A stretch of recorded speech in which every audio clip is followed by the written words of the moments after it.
As Hurricane Milton fast approaches Florida, Vice President Kamala Harris is expecting everyone to act like she's president. According to multiple news outlets, Florida's Governor Ron DeSantis apparently denied accepting a phone call from Kamala Harris for political reasons.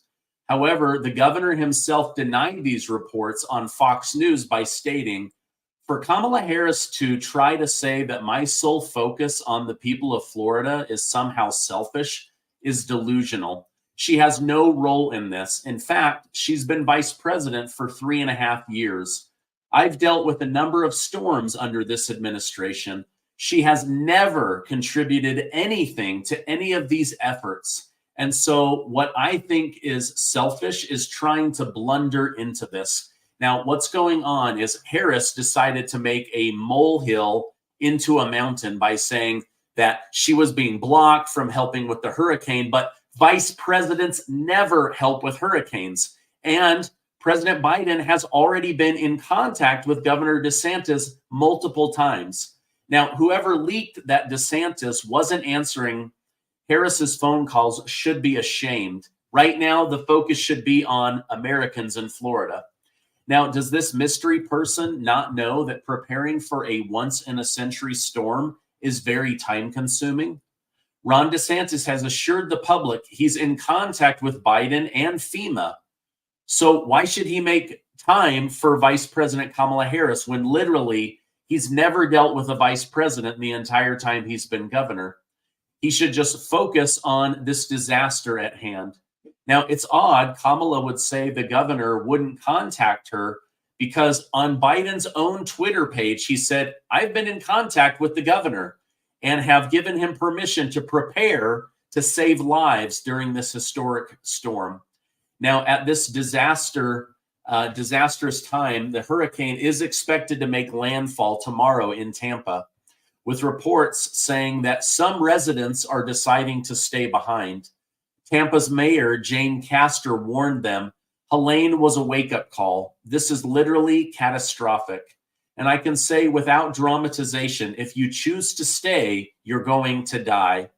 Now, right now, we don't know how big this storm is going to get, but this is serious warning. Heavy traffic is already building on the interstate.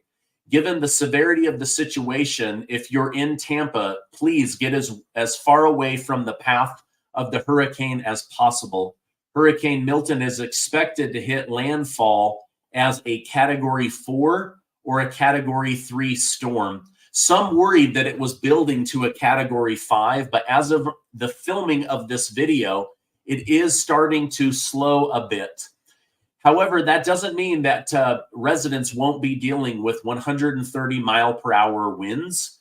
Even 70-mile-per-hour wind can take a healthy tree, rip it out of its roots, and throw it across the street. So please, everybody be careful.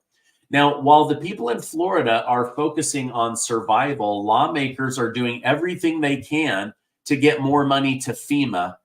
However, it was discovered that FEMA has $7 billion sitting in its emergency fund.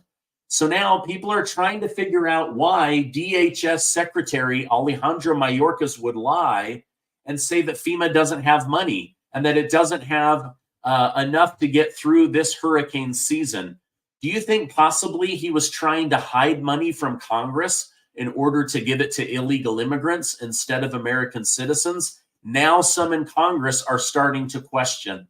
So as of right now, there are $7 billion. But meanwhile, American citizens are being told you will only get $750 if you qualify.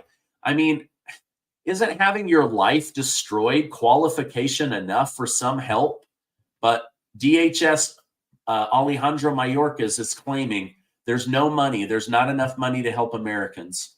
Now, despite Harris trying to distance herself from Joe Biden in her debate with Donald Trump, she has just admitted that she and Biden are exactly the same. During an interview with The View, Harris was asked if she would have done anything differently than Joe Biden over the last 4 years. Harris responded by stating, "There's not a thing that comes to mind. I've been part of the most of the decisions that have had impact. So with that being said, I don't want to hear her bragging about being different from Joe Biden, being a change agent, that she's going to do anything differently. We know that you're two different people, but when it comes to policy, you're exactly the same, and you're the one that admitted it. Now, also, Kamala is saying to the View and also their millions of viewers that there's nothing that she would do differently when it comes to passing trillion-dollar spending bills, the way that she behaves during catastrophes and emergencies. So if you like how expensive life has become under Joe Biden, she's essentially telling you everything is going to be the same. Joe Biden and his policies, I was there for every single one of them. So that's what she is saying, and that is what is happening. Now, there is so much going on. I want to tell you guys about something that Donald Trump said when he was on an interview with Dave Ramsey. Now, Dave Ramsey, as you know, is a get-out-of-debt expert and author. Dave Ramsey said, the American people need a president that will work on lowering costs. He also said small business owners need help, and they will create American jobs.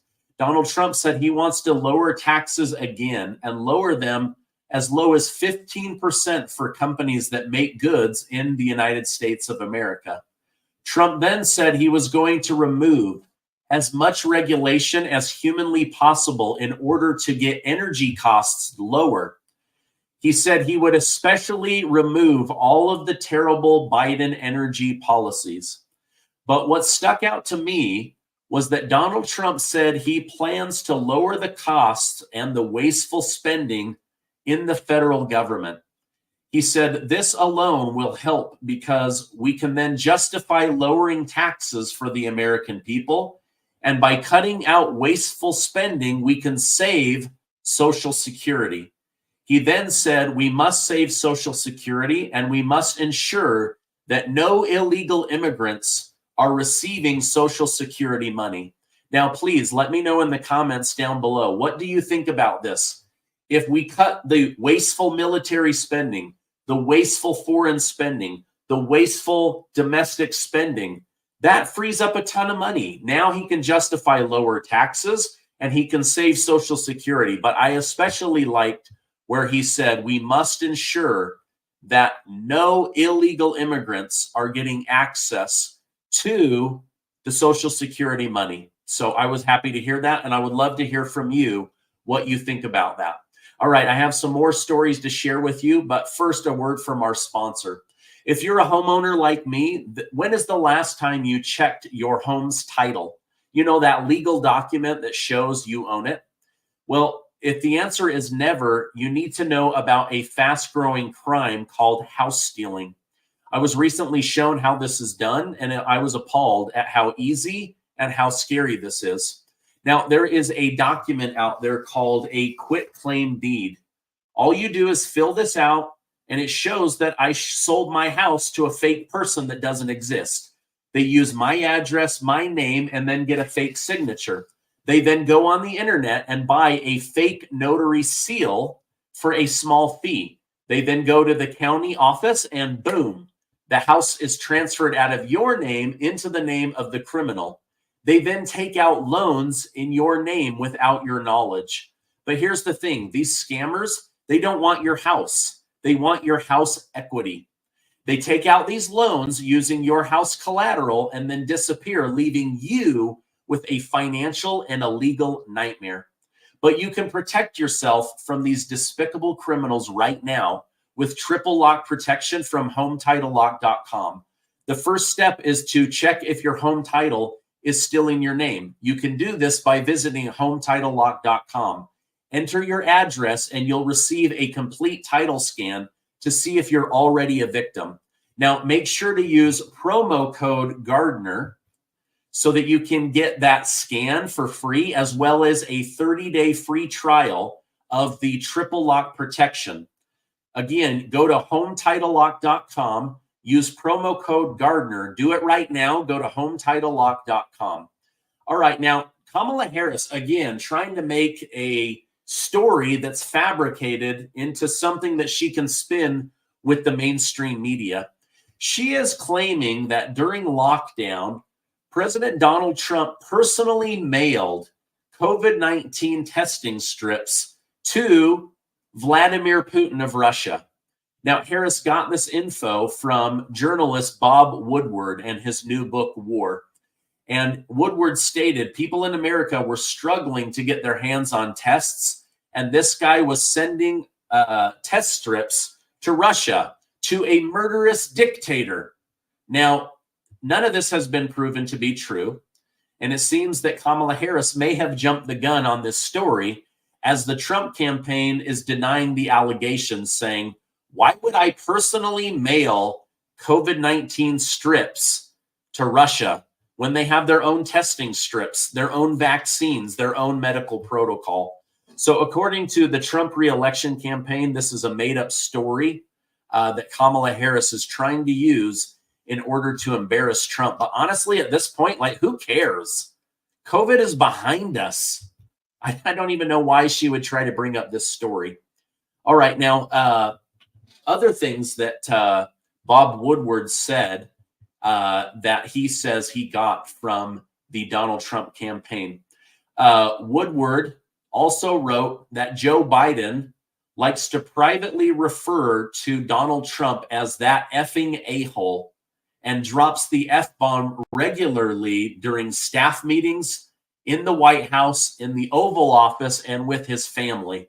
So apparently, Joe Biden has a wicked, wicked sailor's mouth and curses regularly, even in staff meetings. But again, he calls Donald Trump in public my predecessor and doesn't like to use his name. But behind closed doors, he calls him that effing a-hole.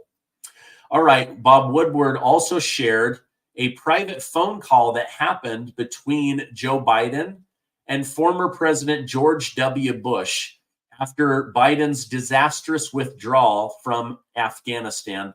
Bush said, "Oh boy, I can understand what you're going through.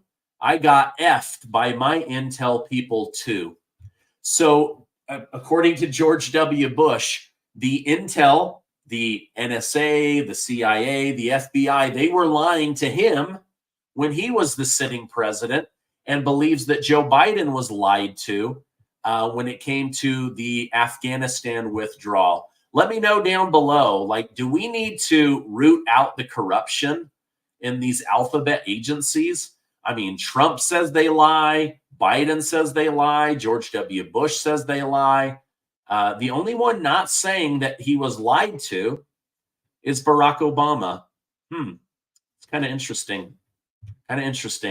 Barack Obama then used these alphabet agencies to spy on Donald Trump, and Hillary Clinton used them to pass off these lies about the Russia collusion story. Pretty crazy. All right, now, in international news, Israel has continued their offense in Lebanon to eliminate Hezbollah. Earlier today, Israeli Prime Minister Benjamin Netanyahu announced that another replacement leader has been killed. Netanyahu gave a complete update on the state of the war by stating, "We have downgraded Hezbollah's capabilities. We have taken out thousands of terrorists, including Nasrallah himself and Nasrallah's replacement, and the replacement of his replacement. We will continue to wage this war on anyone that attacks Israel." So Israel is using the IDF as well as Mossad to make very calculated approaches on taking out members of Hezbollah. All right, that's my update for today. As I know more, I will come on and share more with you. Please give this video a like, hit that subscribe button, and I will see you on the next